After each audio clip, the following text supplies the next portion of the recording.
All right, all right. We are live. We are live. We are live. Hey, everybody, it's JJ Conway. I'm excited to be with you today.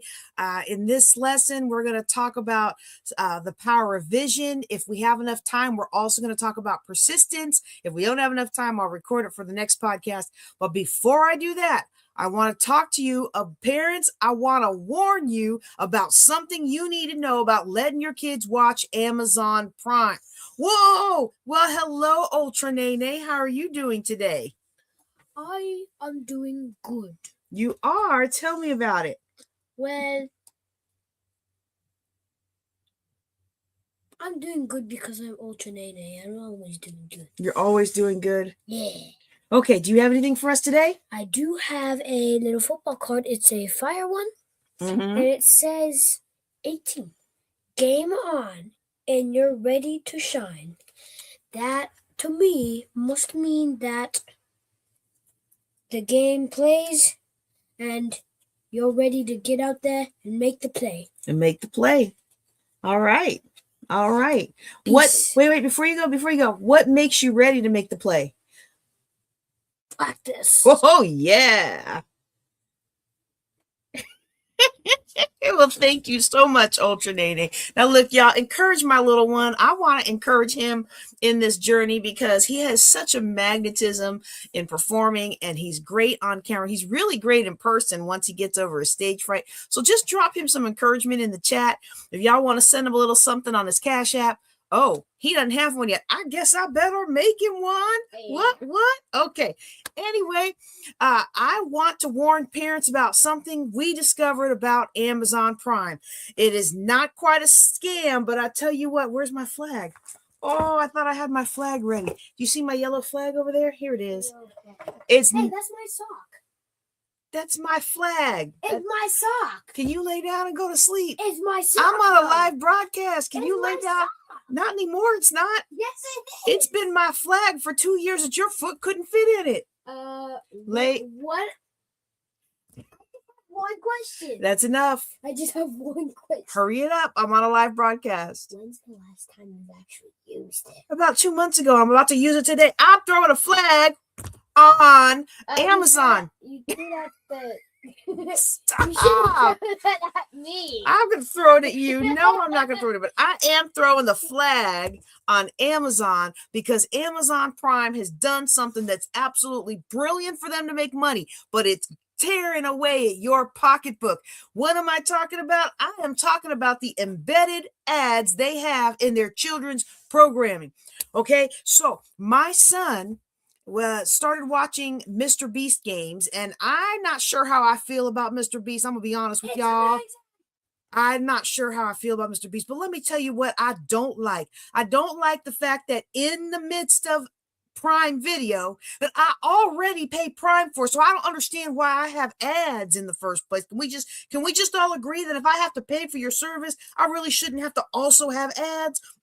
Not happy with that at all. Okay, especially since okay, this is not gonna be a Prime rant, but I'm just gonna throw this one in there. Especially since Prime, now you order something on Prime and it still takes 3 weeks. It's not like some things are tomorrow, but some things they call themselves Prime. No. It's only Prime once it gets in country. Anyway, that's not what I'm worried about as far as this.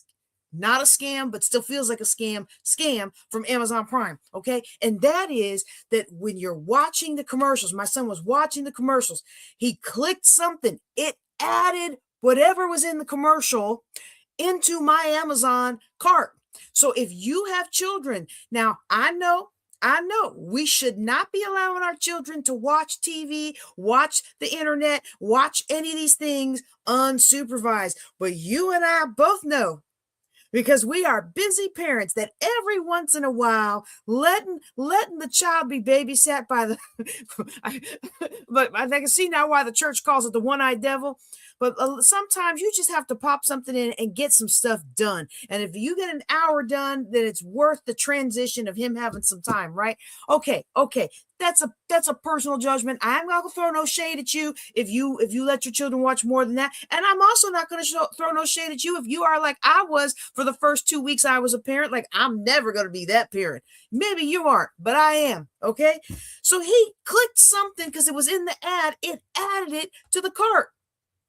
And I was like, what did you do? He said, you asked me how much time was left in the show, and I was just trying to pause it and see how much time is left in the show. Y'all, whatever they got going, I'm sure it makes them a lot of money. So here's a couple of things that you as parents need to do, okay? First of all, you really do need to supervise what your children are watching, and don't just start a show and think, oh, 1 or 2 episodes is good, I'm gonna walk away, because episodes have a way of getting the parent buy-in with the first couple of episodes of children's programming, but then it gets darker and more demonic and more who knows what fill in the blank that you may not want your children taking in as that lesson or as that series progresses. I had one series of something that I watched with my oldest one when he was younger, and he was into this particular toy. Y'all, it was like 22 half-hour episodes of, okay, obviously sales for the toy, but it wasn't bad. But then after about episode 23 and 24, it got tremendously demonic. And if there's anything that JJ Conway don't play in her house, I don't do occult and I don't do demonic. All right. Now I have a lot of liberty within my projection of holiness and living as a pastor, and have my kids have a good life while still being supportive of mom's ministry. Right. But one thing I don't mess with demonic, and I don't mess with occult. Okay. Not in my house. Your house, that's up to you. But I got a past with that stuff. So we don't mess with any of that. We don't allow those roads into my house. Okay. So while it's not a penalty, I'm not going to set Amazon back. I'm not going to discontinue my subscription, but you need to watch out for that. You need to make sure that you're monitoring what your kids watch. You need to make sure that if you have kids like mine that don't realize what they're doing, that you need to restrict their ability to click on things. And if you, like me, if you think that you're going to leave them the remote, which I do because I don't like to listen to ads, and my rule is if we can't fast forward the ads, you'll at least mute it so it's not getting more into your head through verbals. If you're going to do that, make sure you don't have your credit card attached automatically to make purchases. There are parents out there, I meant to get it before this class, but I ran out of time. There are parents out there that have had thousands of dollars of their children ordering something. And I used to think to myself, how could that happen? Don't you supervise? Don't you have safeguards? Well, yeah, but we didn't know about that. Look, a lot of us know when you give your child the phone, make sure your Google is not logged in. Make sure your iPhone account is set to require purchase a verification, because otherwise they will download everything and buy everything in the game, right? We all know that, but this is something new that you need to watch out for, and watching out for it will protect you and your wallet. All right. So now let's go ahead and get into our lesson today. I'm going to talk to you about power principle number 3. All right. I'm talking about power principles, so maybe I need to just kind of calm it down just a little bit. Let me just check the chat. Hey, y'all. How are you doing? It's so good to see y'all out today. So good to see people out today. It's... I really love having, oh, wow, I've got some hate out there. We're not going to show the hate, but we're going to show the much love. All right.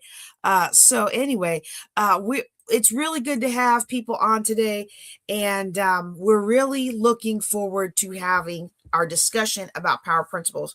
So today, what I want to talk to you about is power principle number 3 in our power principles series. This is the role of vision in living a successful and rewarding life. It is without a doubt one of the fundamental lessons within any learning model of achievement. And like the other power principles, this lesson has had a major impact on my life and in every area of my life. Now, when I first started to become aware of creating a vision, you've got to understand where I was in my life at that time. I was 35 years old. I had just gotten divorced and become everything that I worked so hard not to become. A single Black mom in more debt than I ever thought I could get out of. I was realizing I wasn't military enough to get further in my military career. And at this point, while I had a dream of getting rich, I had no picture or vision of what that really looked like in my life, because every time I turned around, things got worse and worse. And I think that's the big difference between wishing or dreaming and having a vision. And as I began to understand this idea, this power principle, I realized I didn't just want financial prosperity. I wanted meaningful relationships. I wanted a healthy lifestyle. I wanted to have a connection with God that was missing in my life for a number of years. I mean, I loved the Lord. I went to church. I did the things. I still believed in Jesus as my Lord and Savior. But I lost that connection, that depth of connection, because I was so busy looking at how am I going to get out of all of this and the trauma and the resulting afterfall. And some of you've been there. You make one decision that you think is best for you, and it's like a whole house of cards just tumbles down, and you lose friends, and you lose this, and you lose that. And then you turn around, you don't even trust yourself anymore. And all I could see was everything tumbling down. But at some point, your vision for your life has to go much deeper than any current situation or quick fix to get out of it. And my vision for my life, it did go deeper than any get-rich-quick scheme that appeared in front of me. A vision is something that really emerges from our soul. A vision starts to take form and shape when you begin to see a life beyond your current conditions and circumstances, and when you begin to identify your talents and resources that are hiding just below your consciousness. When you have vision, you begin to act with an informed or knowledgeable purpose. And the vision provides the highest guiding light for your emerging future. And once I started to find ways to bring order to my thinking, order to my decision making, I began to become aware of not only what some of my goals were, but I became crystal clear on who I was and what I was here to do. My purpose, my God-given inherent right and purpose. I've heard my mentor, John Maxwell, say that the two most important days of our lives are the day that we were born and the day we find out why.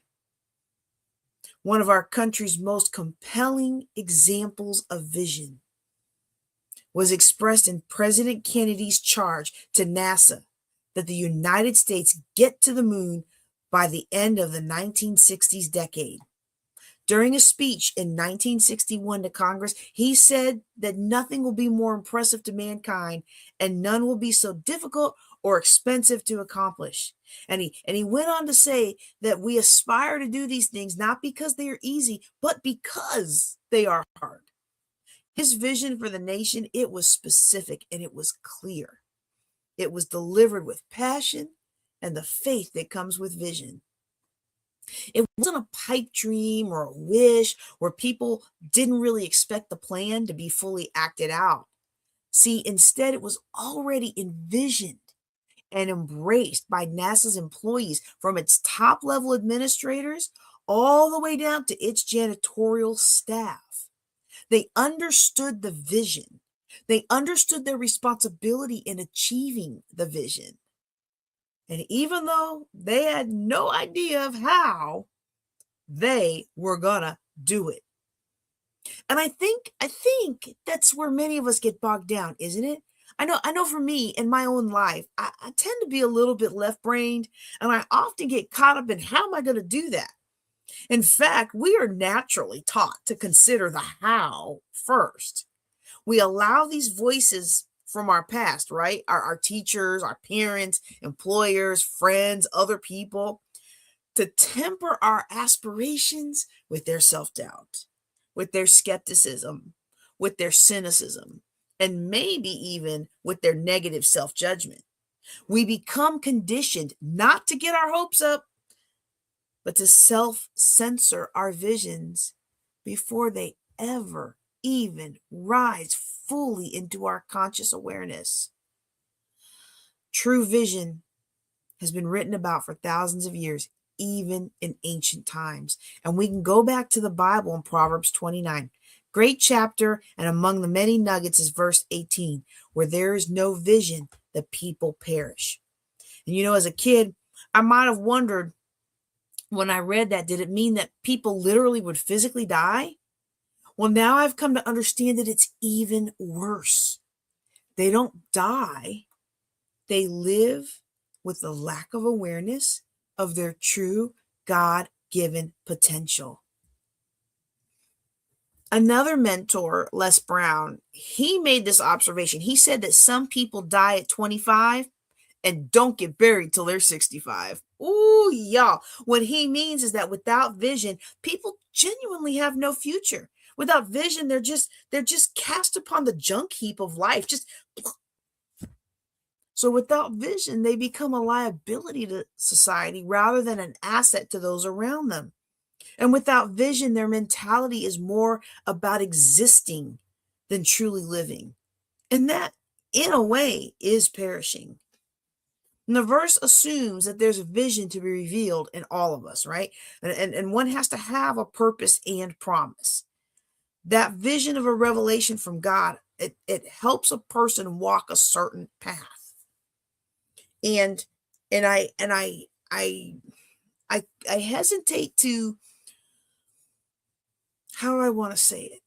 I don't think we can be so foolish for those who share like faith with me. I don't think we can be so foolish as to dictate what God's will and isn't, or to say that we have the complete handle on everything that is or isn't God's will.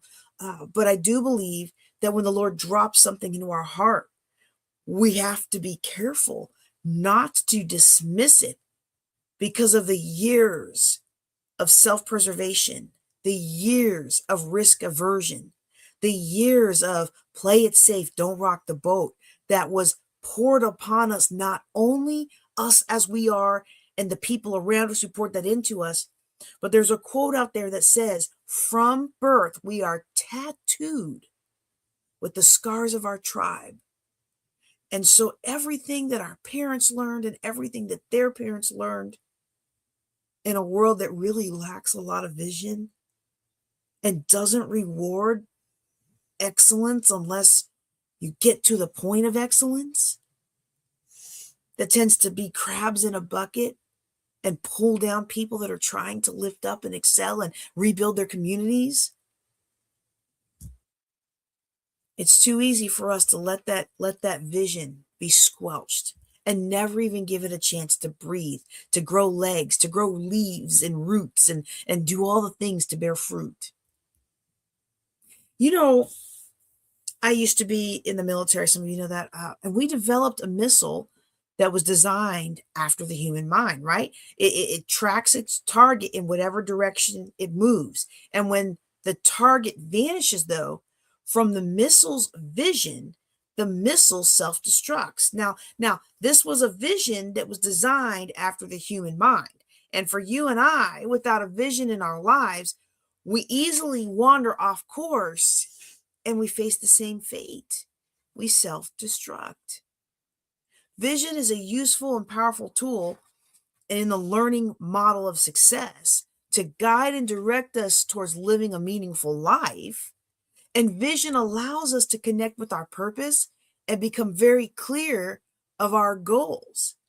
And I've coached and mentored people all over the nation and a few countries in the world. And I've learned that identifying one's purpose at first can really seem daunting. But don't worry, your vision will help you identify it. Your vision is the way to attain the unattainable. It's our ability to reach God's consciousness and his ultimate presence that exists above and beyond our awareness, our conditions, and our circumstances. And you'll hear me say it many times during these lessons. Your current circumstances, my current circumstances, will never be able to predict what you and I are capable of doing in our lives.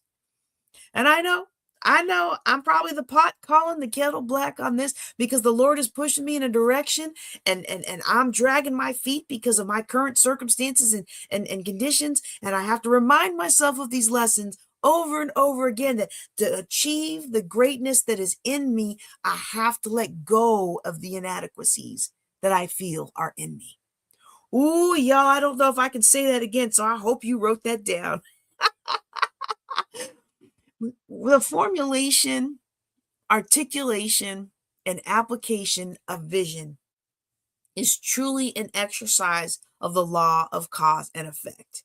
The internal vision that we become aware of, that we co-create in our life, that's the cause. And the external expression of that vision, which we define as the results, that's the effect. So the results in our life will always be an expression of what we truly believe is possible in our lives. Oh, no, JJ, that can't be true. Well, it's going on the results of my life. That's not what I believe in. The results that are going on in my life, that's not what I'm choosing for myself. You may not realize, just like I didn't realize, but our results are a direct impact of what we believe, because what we believe impacts how we show up, our energy, and how we act. I'm going to give you an example because I know some of you are going to be hung up on this. You're going to say, well, JJ, it's not my fault that this thing happened. Someone's house burnt down a couple years ago. It burnt down all the way to the ground. Nobody left a stove on. It was just one of those freak things that happened. Something shorted in the house, and while they were gone, it burnt down. Thankfully, they were all out of the house and nobody was hurt.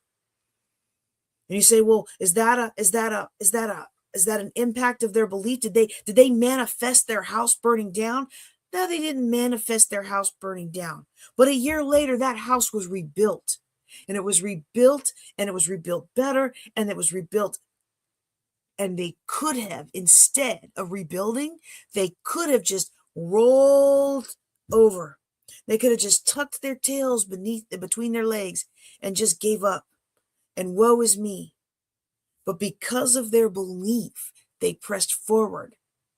See, we're not responsible for everything that happens in our lives, but we are responsible for how we address it, how we achieve it, how we respond to it. I forget the exact how the quote goes. I hope I don't butcher it because this is a really important point I want you to get. We may not be responsible for the things that happened, but we are responsible to adjust our lives so that we can achieve our dreams. And belief in our possibility, it begins with a fortified vision for our life. And when there's true vision and revelation of one's higher power, the voice of God in us, it has the power to motivate us and to inspire us, but only if we have an awareness of it and a reverence to conduct our lives in harmony with our highest good. And the trouble that a lot of people who name the name of the God I name, who walk in the same faith traditions that I walk in, one of the problems that they have with vision is that they put this blind trust in the human constructs surrounding our interpretation of God. And when those human constructs fail, though that isn't necessarily the Lord itself, when those human constructs fail, all of a sudden now their ability to trust in a higher power fails with it. Now, y'all know I have been reading a lot of this, of the Black Book of Power by Stan Taylor. I should have put that in here. I think I will. Let me just put that down here. All right, let me put that down here in the chat for you all.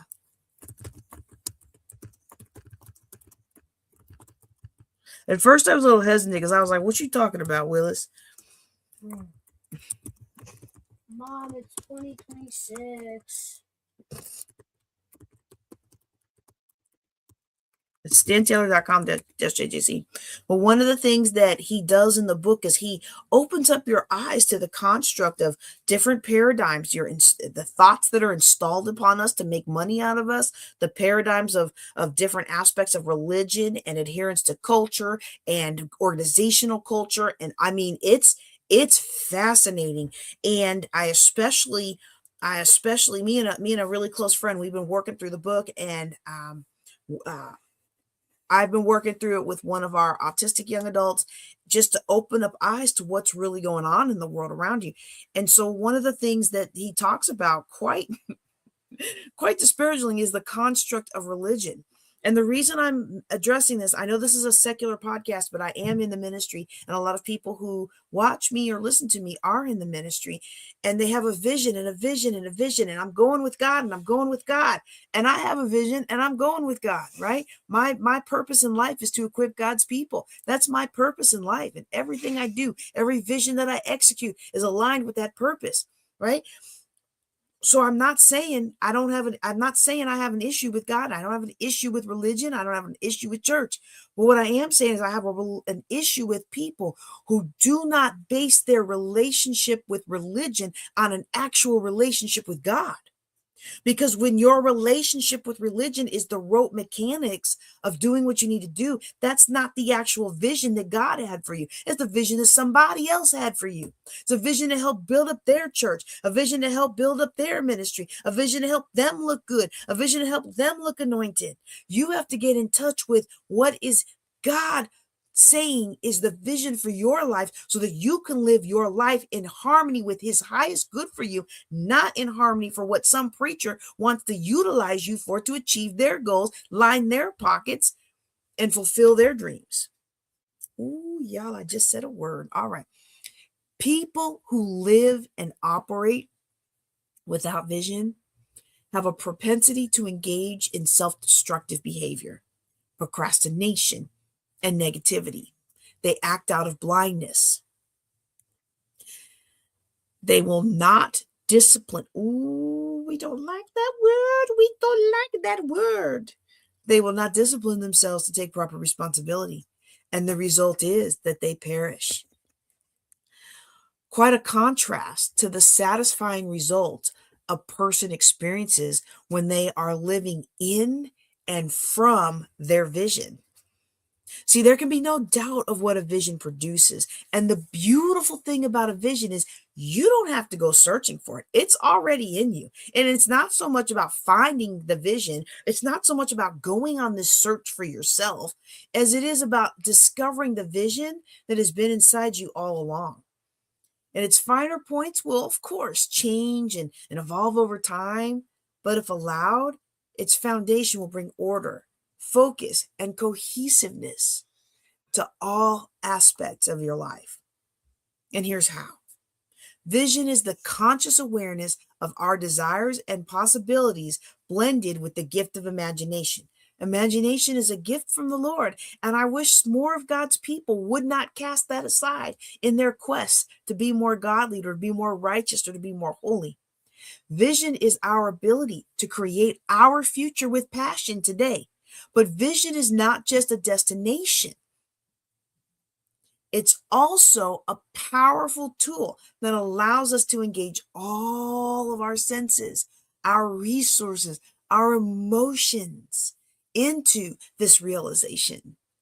So vision not only yields a mental picture of our future result, but also, and this is important, also a mental construction of the sights, the sounds, the feeling, the emotions, the vibrations, the energy, the frequencies. It sets up the vibration or frequency of the expectation for success as the mind works through the problems. And I know it's going to sound a little woo-woo to some of you, but hang with me, okay? Y'all know I was a scientist in the Air Force for 23 years. The mind, as it works through the problems, the positive vibrations and frequencies that we tune into through our vision, they are imprinted in our subconscious and extended out to the universe. It literally changes your energy to walk according to your vision rather than walking according to what you see right here in front of you. Athletes use their vision to improve their performance. And we see this. The Olympics just finished. We see this. We saw this time and time and again. We'll see an Olympic skier, for example, will close their eyes and quite literally see the vision of the run down the mountains. She can see and feel her performance, the cuts, the leans, the wind blowing by. And as she begins to engage all the muscles as though she was actually making each turn on the runs, she sees the outcome. She feels the exhilaration of the wind. She experiences through imagination, and that experience through imagination is still experience in the mental construct. Ooh, y'all, if you get this, it's going to unlock so much in your life. So in the context of the power principles, this internal aspect of your vision is who you become. The external aspect of your vision is what you create and achieve. Your internal vision is the mental model of perfection that you co-create in your life, that we co-create with our Lord. This living into your full potential in your most productive and fulfilling venture. It's the image of the person you would be beyond your limiting self-beliefs, your fears, your doubts, your self-judgments. It is the true, powerful, compassionate, creative, caring, resource-filled, driven person that you are when you are completely present at your fullest potential. It's our internal vision. Your external vision is the expression and the manifestation of your internal vision. In essence, it's the results that you get in every area of your life. That includes the results that you've realized in your relationships, in your spiritual growth, in the health of your physical body, in what you create in terms of your financial and material wealth. This is the beauty of transformation. The vision brings transformation. The transformation brings results. The results encourage you to hold fast to the vision, and the vision encourages more transformation. And the more you transform, the more you have the results. The path of vision in the power principles allows you to transform internally and thereby alter your external results, creating the change that you desire in your life. You know, if you're like most people, thinking about and visualizing the external, right? Our goals and our dreams, it may be more attractive at first, but soon you're going to realize that the real benefit of holding and living from your vision is actually internal. It's about who you become. And if your vision is purely external, in other words, if you're only focused on outward achievement, you're only focused on the physical results, if you're only focused on the money in hand, if you're only focused on getting those letters behind your name, you will never grow to be the person that can create and manifest these things internally in your life. We want to be very attentive, very vigilant of our inner world. And our vision allows you to be who you want to be. It allows you to become in your thoughts, in your character, in your beliefs, in your awareness, and in your actions. So never lose sight of the true limitless core, okay? Never lose sight of the fact that you are tapped into when I pray, I am tapped into the ultimate power source. And because I'm tapped into the ultimate power source, I don't have to worry about making a mistake here or there. If I do make a mistake, it's part of my journey. And in my mentoring and coaching program, one of the exercises that I share with my students is to really crystallize their internal vision by writing out a vision statement. And I would encourage you to do the same. Okay? And I will share with you right now, right here, some of the things that you might want to consider as you write out your statement. So while I'm saying some of these things, I want you to grab a little paper and so you can write down a few thoughts, okay?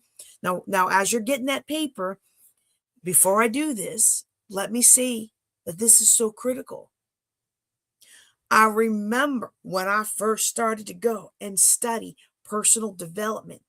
And after being in business for a little while, I joined the John Maxwell team to take things to the next level, right?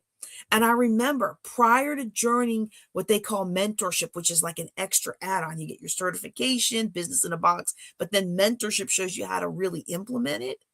Before that, I had read a lot of books on goal achieving, y'all. And let me tell you, I thought I knew it all. And I remember someone gave me a quote. Eric Hoffer said, in order for us to learn anything, it requires 2 degrees of confidence. First, if we have too little confidence, we think we can't learn. And second, if we have too much confidence, we think we don't have to. Ooh. Well, I had fallen into the category where I thought I knew it all about goal setting. Y'all, I mean, I was an accomplished military scientist, right? I had stood up communities of interest and I wrote reports that went to the president. And I can remember one of our mentors, as he was coaching a group of us, repeating over and over, you have to have a goal. You have to have a goal. You have to have a goal. And I'm getting irritated, right? Like, I'm like, yeah, I know all that. I know all that. But how do I get the money? I got to go. I got to get the money. You know, I had started out with $800-something thousand of debt, and I was already out of about 300,000 of it. I got $500,000 more to go. That's my goal. See, the truth is that what I really knew about goal setting, I could probably have written on the back of a postage stamp, and there would still have been plenty of space left over because I had never sat to write out the goal. I had never done what it was that I claimed I knew. I thought I knew it, but I didn't do it. And I think some of us are in that boat today. So as I share this exercise, don't let the simplicity of what I'm sharing with you derail you from actually doing the exercise. Okay? This is the exercise. This is the process of really living into and from this power principle of vision. Number 1, you want to write out your vision in present tense as though it's already been completed. So, for example, if we're writing, one day I will have the house of my dreams, we don't want to write it like that. We want to write it like, right now I'm living in the house of my dreams. Okay. And we're going to change that from what I will have to what I am now in. And I like the way that, oh dear, what was his name? He recently passed away. One of the great speakers and coach trainers out there talked about different types of goals. You know, your A-type goals, something's very easy to do. Your B-type goal, you may be able to do it if you just get this person or you just go get that thing. You know, I can change this, but I need to go to the tool store and get a tool. But the C-type goals are very much out of our reach, and they require a huge leap of faith and vision to achieve them. And so in the C-type goal, we start off by writing, I am thankful and grateful now that I am. Now that I am. And we write it out as if it is present tense, that I am living in the house of my dreams. So that's the first principle, be present tense. Secondly, we want to be very specific. After all, if you're the architect of your dream and your future, what does that house look like? What does it literally look like? How large is it? Where is it located? How many bedrooms does it have? Okay. I remember the story that someone told in one of the conferences that I went to, and they said that they had bought a house, and then as they were unpacking things from maybe 2 or 3 houses back, they had downsized and they had gone abroad. And so all their stuff was in storage. They came back home and bought this house. They're unpacking for this beautiful house, and they're unpacking mementos and buying new fabulous furniture for it. The guy unfolds one of the mementos in his box, and it is a vision board from like 10 years prior, maybe 15. A vision board. And on that vision board was a magazine cutout of that specific house. I had another mentor who told us about buying his condo in Florida, how when he walked in, he told the agent, write it up, we're getting this one. And the agent said, well, don't you want to see the rest of the house? And he said, no, I have seen this house in my mind a million times. I have walked through, I have visioned every cabinet, every bedroom. He had in his mind, he had scoped it out so much that he knew exactly what he wanted. And when he walked in, there it was ahead of him. And that to me is just the epitome of why we do this stuff. Okay. Let's see. Who's that? Oh, is that who said that? Okay.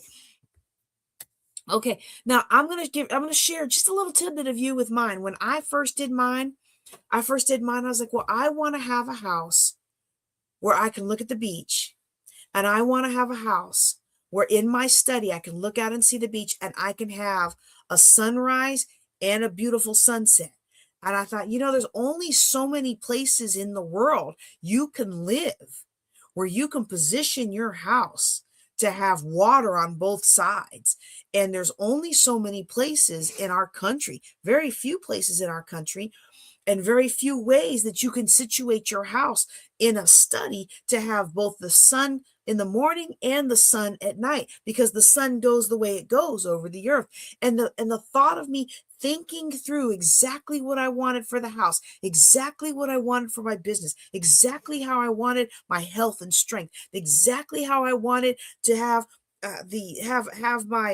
have my assistant come in and bring my fresh pressed juice in the morning, and exactly how I wanted to go into writing and go into doing my podcast. It helped me to let it not be some nebulous pie in the sky, but actually think through the details. Okay, if I want this is what I have to have. Or do I really want that? And do I want this? And how I want that to be laid out, and where and then it became real.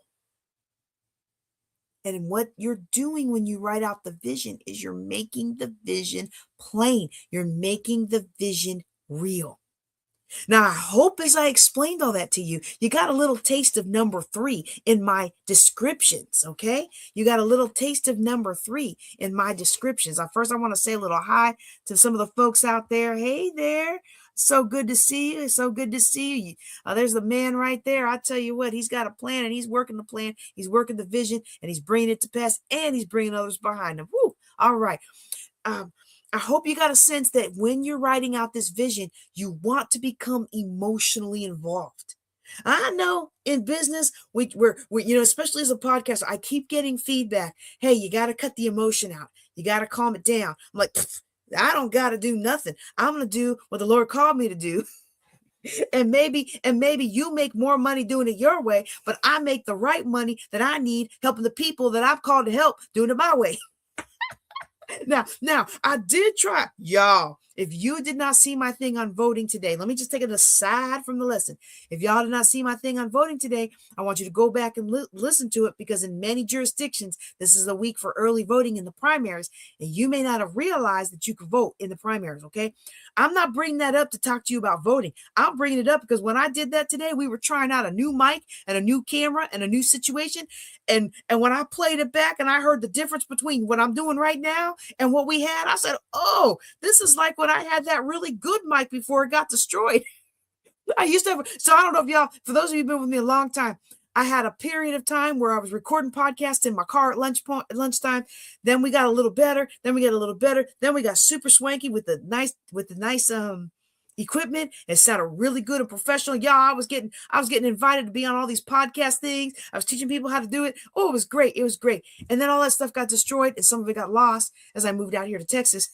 And we've just been having to rebuild. Well, I finally found out that some of that equipment that we didn't lose still works. It was just my computer. Ooh, yeah. Anyway, I'm bringing that up because you have to be emotionally involved in the vision that you created. Okay? It's not over there. It's real and passionate. Because if you don't get emotionally involved, oh, who knows what I'm about to say? Drop it in the chat if you know what I'm about to say. I know some of y'all teach this stuff, and I'm honored that you hang with me every Thursday night. If you don't get emotionally involved in the vision, then that vision won't help you overcome the negative emotion of everything that's been dumped on you all your life.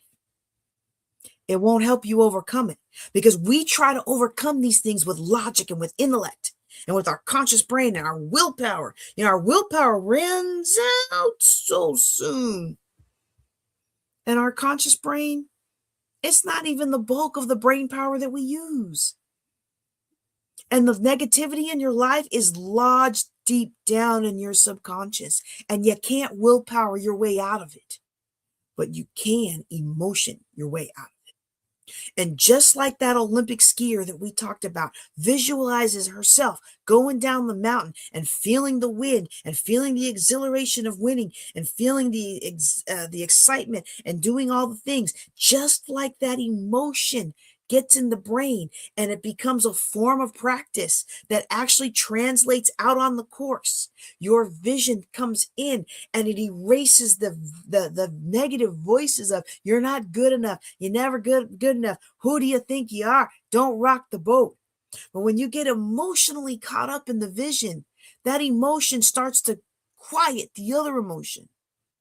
So if you've been working for a long time and you've been setting goals and you've been taking them out, kicking butt and taking names, you've been doing the thing, right? And you still don't feel any change inside. Now you know why. Now you know why. So let me ask you, think about this vision. This isn't just your my mission is to equip God's people, and the vision is a nation of people who want to be. No. That's not the vision I'm talking about right now. I'm talking about the vision for your life. What do you want to feel? What kind of home do you want to live in? When you walk into your home, visualize it. Close your eyes with me and visualize it. When you walk into your home, what does it feel like? How does it feel to live the lifestyle of that home? What would your emotional state be? Defining your emotional state allows you to create the energy of expectation, the vibration of expectation that I talked about earlier. And that energy of expectation helps you overcome the negativity that comes up, rises up, and tries to smack us in the face and shut us down. I'm not talking about blind hope here. I'm talking about being very clear about what it is you want. Okay. So number one, we're writing it in present tense. Okay. We're writing it in present tense. We're making sure that we are writing what is right now. Number two, we're being very, very specific. Number three, we're getting caught up in the emotion of it. We're not just writing, I want a nice house. We're writing, I want a house that when I come home, I have peace. I have a study that breeds creativity. I have a home gym that allows me to feel motivated to take care of this body temple in the best way I can within the confines of my injuries and health conditions and whatever it is that causes you to get emotionally involved. Before I move to number four, I got to say one more thing on that. Some of us, especially my military ladies out there, we have spent so much time trying to be firm and logical and strong that we don't even understand how to get in touch with the emotion. And that's why all the things that we accomplished, and I know I'm not the only one, y'all. I'm not the only one who was in the military, did the thing, got the rank, made the waves, changed things for people who come after me. And yet when I took off the uniform, still didn't feel the self-worth I should have felt. And a lot of veterans out there have the same problem. Why? Because we got caught up in the identity of a cloak put upon us. We did not become the person we needed to become to walk in the vision for our ultimate life. Yeah, I'm breaking some bonds today. All right, so that was 1, 2, and 3. Number 4, we want to take some time to identify the people that we want in our life. Who is with you on this journey? You know, if you're living into that which is trying to emerge from your soul, if you're trying to live into the life that the Lord wants for you, who would be the people in your life? And this one can be a little difficult, because sometimes the people that are supposed to be in our life in that realm, in that era, in that age, in that vision, they're not the people we are so tightly holding on to. They're not the people that we are desperately trying to make understand. They're not the people that we are just almost throwing ourselves at their feet for droplets of attention and affection. And I'll never forget when I was praying about up-leveling my life, and I was praying about a vision that the Lord was giving me. Because sometimes when I think about it, I'm like, well, first of all, I 2/3 of my life is over. I'm on the downward glide, y'all. So sometimes when the Lord gives me something, I'm like, really? Me? I don't know about all that, but I'm gonna trust the Lord, because that sure would be nice, It sure would be nice to be a part of His plan at the level I think He's calling me to be. And when I was praying about this particular thing, I felt like the Lord was telling me so much of the stress and the negativity in my life was coming from a particular individual. But yet I felt such a strong sense of obligation. I couldn't let that person go. Now, don't hear what I'm not saying. Don't hear what I'm not saying. I don't saying leave your spouse. Okay, because I go to these conferences. I better cut this out of the main recording when we publish this. But I may not, because it may be helpful for some of y'all. I go to these conferences and they talk about being on the beach with the love of their life, and the love of their life is never the wife or the husband they currently have. And I'm like, you know what? I'm not going to co-sign with this whole kick your spouse to the curb because you're trying to live a higher level. Okay, so don't hear what I'm not saying. Okay, but this particular person in my life had been a source of negativity for years, decades. This particular person in my life never had anything uplifting to say. This particular person in my life, I felt a sense of obligation to. If they had been any stranger on the street, I wouldn't have allowed them into my inner circle. And maybe today you're being held back by people who are in your inner circle that need to be out on ring 5 of your levels of friendship. They need to be out on your acquaintance level. They need to be out on your colleague level. They don't need to be in your inner circle anymore. And I was praying about this because I am the kind of person that I don't ever want it to be said that I forgot where I came from. I don't ever want it to be said that I kicked people to the curb to climb on their backs to get where I am. I may be critical. I may be tough. I may, in my quest for excellence, hurt some people's feelings. But one thing I've never tried to do is climb on the backs of somebody else. I've never tried to tear anybody else down personally or professionally. I've always tried to do the right thing. Okay. And so this person was just heavy on my heart, and I asked for leading and guidance. And the next day, something blew up. And that person, I didn't even have anything to do with them on it. I was commenting or doing something on somebody else's page. That person blocked me, not just unfollowed me, not just friended me, but blocked me. And I said, well, that confirms the prayer. The answer that I got in prayer was to leave them alone and let them go. And I was like, oh, I don't know how to do that. Well, the Lord knew how to do that. And that person left my life. And it was such a relief. The 6 months in between when they blocked me and left my life, and then they tried to come back, was some of the most stress-free, some of the most calm, and some of the most productive time I ever had, until I learned that when people are not aligned with my belief and they only bring negativity to the table, that I have to preserve my inner space and my inner peace. Okay, so that is our number 4. We're looking at who are the people in your life. And if you don't know anybody personally, like when I first started on this journey, I didn't have people that I could celebrate my professional wins with. I didn't have people that I could talk about, this level of accomplishment. I didn't have that in my life. I got that in my life through putting myself in places where the kind of people I wanted to be were, making myself of value to them so they take me under their wing, and connecting with other people who are also on that journey. And I've been able over the years to curate for myself a small space of people that I can say, hey, this happened, and they will cheer me on. In the past, it was, yay, this happened. Who do you think you are? So if you don't have that space in your life right now, I'm going to encourage you to join my community, my Ladies of Wealth. We help hardworking women and a few good men dump debt, build wealth, and prosper. My Facebook group, Ladies of Wealth, or just to connect with me and join in our group coaching. We will celebrate your wins and we will help set you up for the next win. And it will make the difference in your life. All right. Number 5. What? If I haven't made you mad already, I'm about to make you mad now. Number 5. What beliefs and values would you be holding and living from if you were fully present in this vision? Chances are some of the things that you believe now will have to change in order for this vision to be realized in your life. Some of the things that you value now may become less important, and you will develop a new set of values. Other values may become more solidified. What does this new set of beliefs and values look like?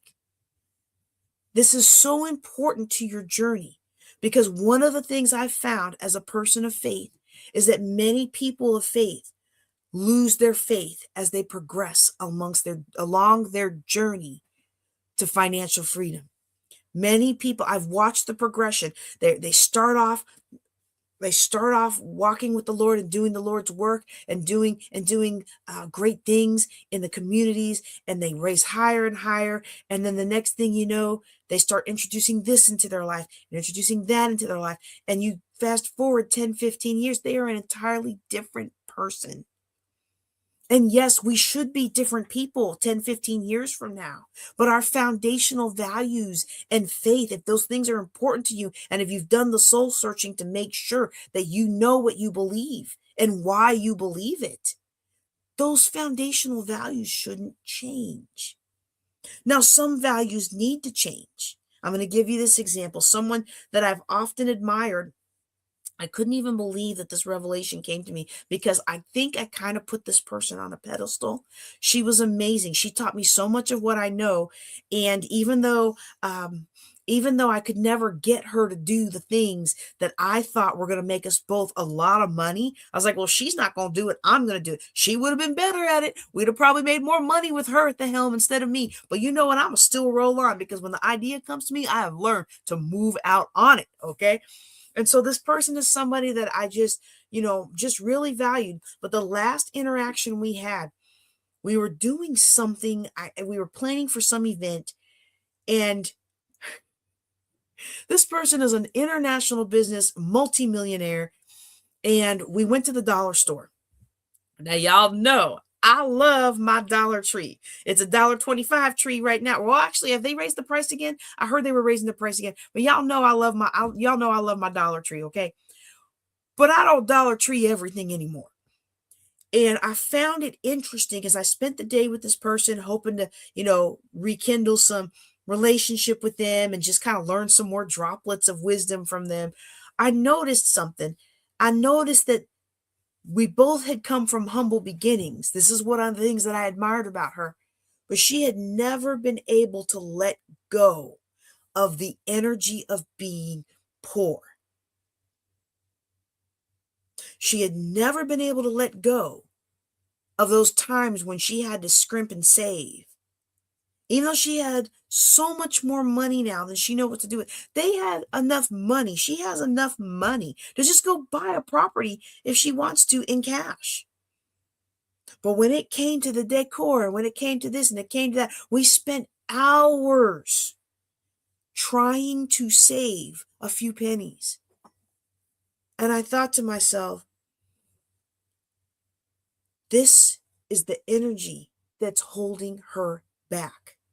And when that thought came to me, I froze.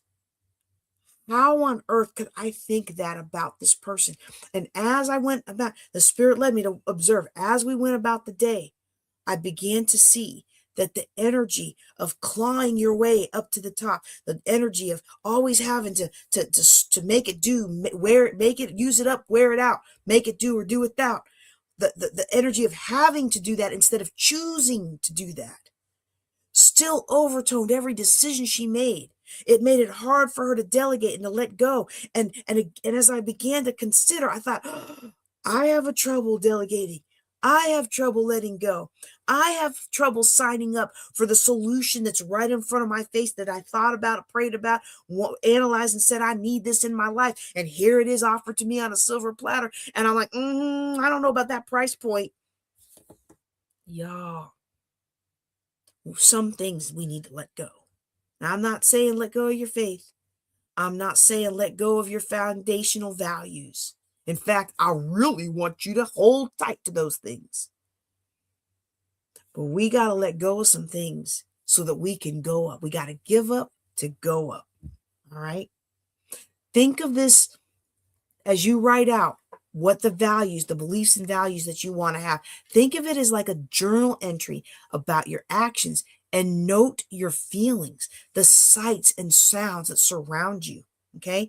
And this exercise can help you further define and clarify your purpose as well. And it can help you clarify your goals because it creates that emotional impact and attachment and positive vibration regarding your vision. Now, I'm going to give you another example because I feel like that was a little bit too high level. Okay. I'm going to give you an example, and I'm sure I haven't asked him, but I'm pretty sure it's okay with my husband to share this with you. Okay. We have different upbringings, me and my husband. My husband's family had money. I'm sure they wouldn't say they were wealthy. I would say they were wealthy, but I'm sure they would say that they were just an average middle-class American family, maybe upper middle class, but they had money. There was no hunger, They didn't come home and sneak food because they were hungry and the food was restricted. They didn't at lunchtime go dig in the trash can to find more food. And I know that my parents did the best they could. And I know that my parents probably didn't even realize that we were doing some of those things at school. They were doing the best they could with what little they had, and they didn't realize certain things here and certain things there. Because after a while, we realized we shouldn't complain. Complaining didn't change the situation. It just made people feel worse.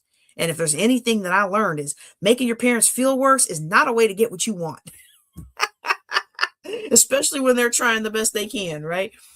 And so for me, I never liked to throw away food. Don't like to throw away food. Don't like to throw away food. And I was always a member of the Clean Plate Club, as if cleaning my plate was going to really help starving children in Africa, right? But I was a member of the Clean Plate Club. And then when my children began to eat, both of them in their respective times, I couldn't throw away their food. I would finish it. And that put on weight that I didn't need to put on. And that introduced health issues that I didn't need to have, which I probably should have been feeding my kids that food anyway. But some of y'all parents know sometimes you just got to throw some fries and some chicken nuggets at the situation, right? But I just, even in my 40s, y'all, I did not want to throw away food. And for me, I really love the phrase, use it up, wear it out, make it do without, when it's your choice. I don't want you to feel bound by that. But I like to use up food. And so if I make a meal and we don't finish it off, and we don't finish the leftovers the next day, I'm going to find a way to repurpose those leftovers and make them into another third meal. And I just don't like to throw away food. And at one point, I was getting frustrated with my family situation because my family did not agree with me on that. And at one point, my husband was like, why are you so wrapped around this? We have plenty of food. We have plenty of money. And, some of you are going to get mad at me for saying this. I'm sorry. You got to make your life the way you want it. Okay. My husband pays the bills. He takes care of our lifestyle. He takes care of our life, our day-to-day living. My business profit takes care of our future goals and things like buying the next car, the next house, things like that, the next trips. Okay. That's what we do. That's how we have it separated. So my income is not important to the household at all. Okay. At all. Praise the Lord. Glory. Hallelujah. So he's like, I'm the one who worked for the money to buy the food. Why are you so upset? And I was like, ooh, I'm doing just like that other person did. Maybe in different areas, because I won't spend 4 hours to save 4 cents. Okay. I used to when I was $800,000 in debt, but you know, my time is worth more than that now. But I still had some vestiges of lack attached to me, causing strife and causing division and causing argument that didn't need to be there. So I want you to really feed into your goals and create that emotional impact and attachment, and watch what bubbles up. Watch what you uncover. It can be surprising. It can be surprising. You would be shocked at some of the things that you don't realize are still holding you back. But the more you refine your vision and the more you get into the emotion of it, the more these things begin to diminish in your mind. Ooh, yes. Just as the Olympic skier is able to mentally meet her goal of success before it becomes a physical reality, as she flies down that mountain, that vibration of expectation that you create will allow you to fashion the specific goals to make your vision a successful reality. And then you're making real progress towards your life's purpose. The vision that you create for yourself, and over the years you'll have many, it must be clear that you bring it into your consciousness easily, just like Kennedy's vision of reaching the moon. The vision serves as the connector between your life's purpose and the goals that you will set out to realize it, okay? And as you continue, you're going to see how all of these power principles will provide an awareness of your resources, your strategies, tactics, and further strengthen your own vision, life's purpose, and resolve to achieve them. I'm asking you, okay, even if you're a little bit skeptical, remain open to this potential reality, okay? Our future that God has for us is so limitless compared to the limits that we as people put upon ourselves. We put these limits upon ourselves. We put these chains upon ourselves. I encourage you to join me for every fourth Thursday when we continue this series. Listen to the remaining principles from this open-minded state. Be very present. And if you're listening to me as part of the podcast, or if you're listening to me as part of the course that these lessons will become, still listen with an open mind, being present, and see if you'll sense that spark. If you'll feel the possibility of waking, and then you'll know that you have all the resources. You'll know that you have all the resources necessary to support you and your journey. I'm going to invite you before I go. I'm going to invite you, if you would like some help on this journey, to join me in one of my mentorship or coaching programs. You can take part in one of our step-by-step programs at buildingwealthtogether.com, or you can become part of a group of committed people that are willing to give you support, hold you